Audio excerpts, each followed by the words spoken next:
Bismillahirrahmanirrahim.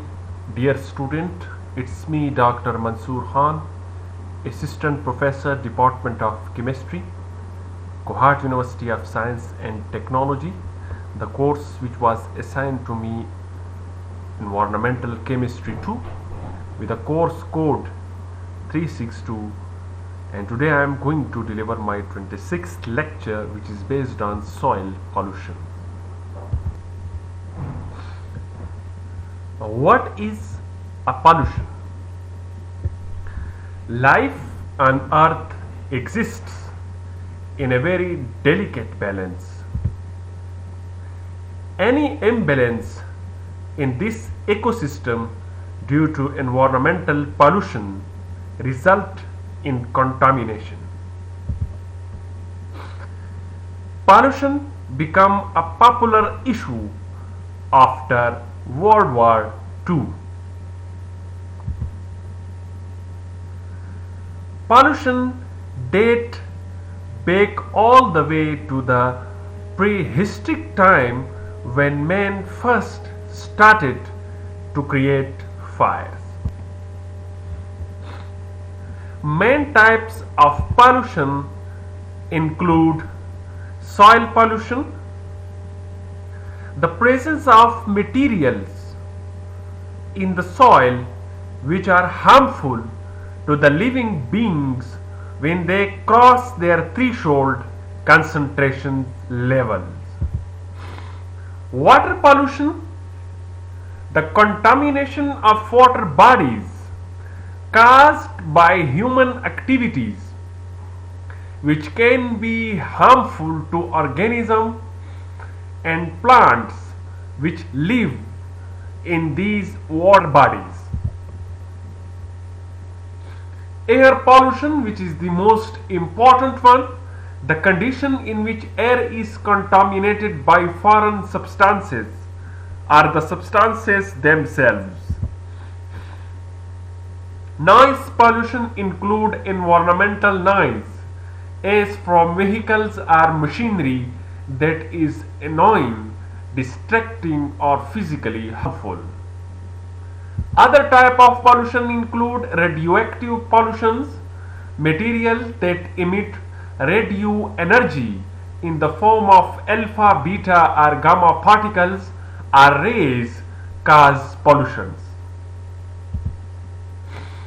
Thermal pollutions include excessive heat into the ecosystem that cause some unwanted effect in our ecosystem. Light pollution is the emission of unwanted light in the urban areas that interferes with astronomical observation. Visual pollution include different visually unattractive elements of certain landscape.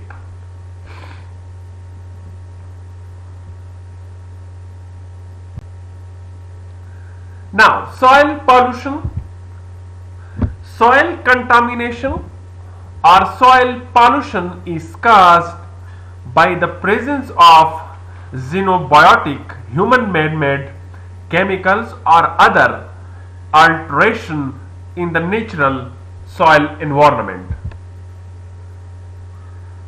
Contamination is correlated with the degree of industrialization and intensity of chemical usage.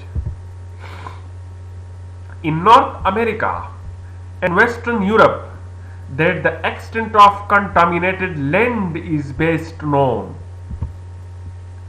Developing countries tend to be less tightly regulated. Now, cause of soil pollution. In this slide, we will discuss the cause of soil pollution. Soil pollution has so many reasons as given as under. Corrosion of underground storage tanks, application of pesticide and fertilizers, mining, oil and fuel dumping,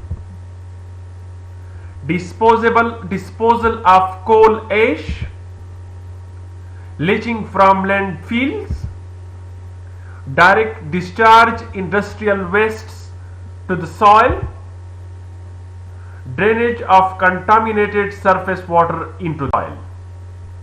Human effect. Now, what is the effect of human on soil environment? Soil pollution starts with the flawed concept of throwing trash on the side of a road and throwing out your dustbin on the road. Beside the ton household plastic, industrial dumping of man-made chemical is also done, not just restricted to developing countries but highly developed and advanced countries as well. Agriculture advancement has also played a part in laying many green pastures barren. Facts of soil pollution include: soil is a non-renewable resource with more potential to degrade. Most countries have very little control over soil pollutant dumping. In US alone, millions of tons of chemical waste is being dumped in the soil and sea and spewed in air, resulting in long-term adverse implication on life in general. Developed and developing countries have now put a major legal framework and cleanup program in place to deal with soil pollution. Now, solutions that cause soil pollution include: reduction of acid rain. Sulfur dioxide emission can cause acid rain and forest destruction. Reduce waste. Consider the amount of needlessly generated waste. Improve agriculture. Wetland restoration. Help to restore polluted wetland. Reduction of human impact. Finally, simply reduce your negative impact on the environment.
The third one is organisms, vegetation, fauna and microbes.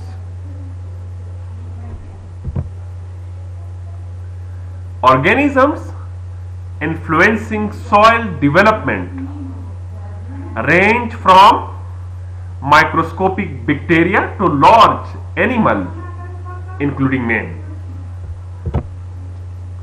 Microorganisms such as bacteria and fungi assist in the decomposition of plant litter.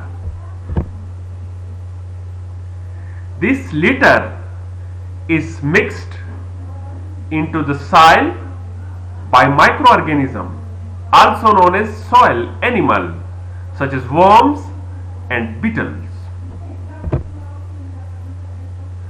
Soil horizons are less distinct when there is much soil organism activity takes place. Higher plant influence the soil in many ways. The nature of the soil humus is determined by the vegetation cover and resultant litter inputs. Roots contribute dead roots to the soil, bind soil particles together, and can redistribute and compress soil. So that's why vegetation, fauna, and microbes are very much important for soil developments. The fifth factor is time. Time is also very important for soil formation. Soil develops very slowly. In Britain, it takes about 40 years for 1 mm of soil to develop because the temperature is very cold out there. Young soil retain many of the characteristics of the parent material.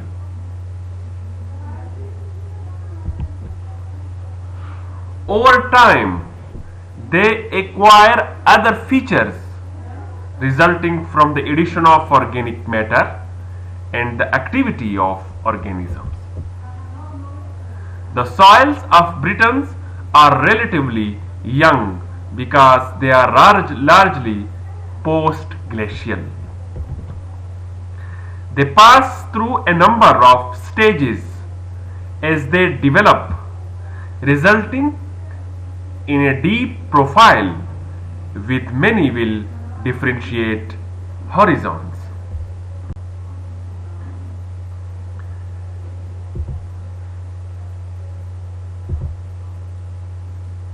This slide shows the soil forming factors.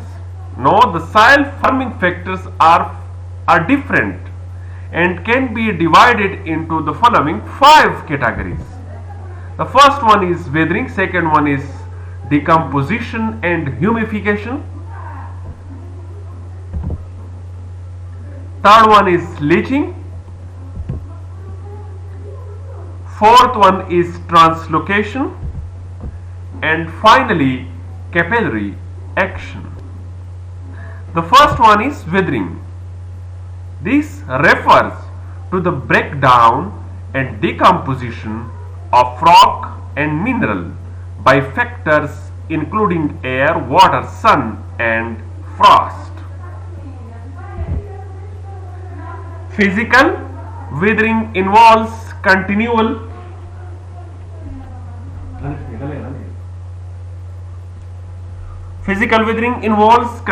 breakdown of rocks into smaller and smaller particles. Chemical weathering involves alteration of the chemical composition of rock minerals. The second one is decomposition and humification. Decomposition is the breakdown of plant derived material into its simpler organic constituents. This is accomplished by enzymes, earthworms, mites, and other organisms. Humification is the breakdown of plant remains leading to the formation of different type of humus.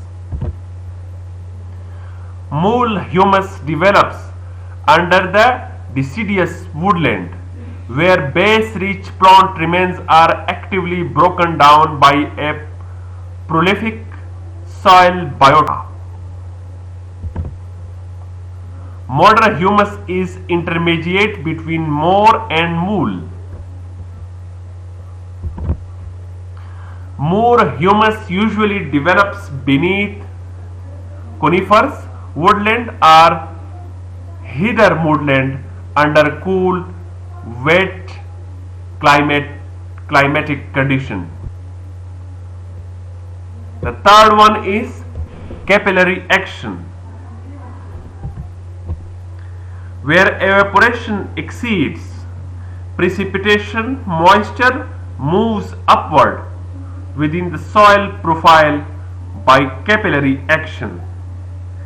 It is therefore in the reverse direction to leaching. In Britain, precipitation generally exceeds evaporation. As a result, capillary action in Britain and British soil rarely occur apart from in very sandy soil. The fourth one is leaching. Wherever rainfall exceeds evaporation and there is free downward movement of the water through the soil pore system, soluble minerals are leached or removed from the soil profile. Continual leaching tends to impoverish the upper mineral horizons by removal of basic cations. Cations are ions having a positive electrical charge, for example calcium plus 2. Leaching most active in steady soil with high porosity and is least in fine textured soil such as clays which have restricted pore species. The last one is translocation. The movement of material in solution or suspension from one horizon to another is referred to as translocation. The upper mineral horizon losing the material is the alluvial or E horizon. This is where maximum leaching or alluviation takes place. The E horizon near the surface of Podzol is a good example of an alluvial horizon. The lower horizon gaining the material is alluvial horizon, often a subsoil or B horizon. Another important parameter which is included in this lecture is soil color. Generally, soil color is determined by the amount of organic matter and the state of the iron. Soil color is also related to soil drainage, with free draining well, aerated soil with pore space dominated by oxygen having rich brown color. In contrast, poorly draining soil, often referred to as glaze, develop under an aerobic condition, the pore space dominated by water and have grey or blue-grey color. Soils with periodic water logging are imperfectly drained and are often highly mottled with blotches of contrasting color. Mottles are often rusty in color and are due to iron concentration. The last terminology is soil texture. Soil texture is a term used to describe the distribution of the different size of mineral particles in a soil. If the iron is released in an aerobic environment, then it says in the reduced state, giving it to a grey-blue color of water-logged soil. Soil clad on right above is dense with a poor texture and leads to a poor structure if badly managed. Due to continual compaction, it is blue-gray in color due to low oxygen condition. It is poor environment for root development. Soil clad on left has been well managed and is relatively loose with ample pore space for good healthy root development. Thank you so much for your patience.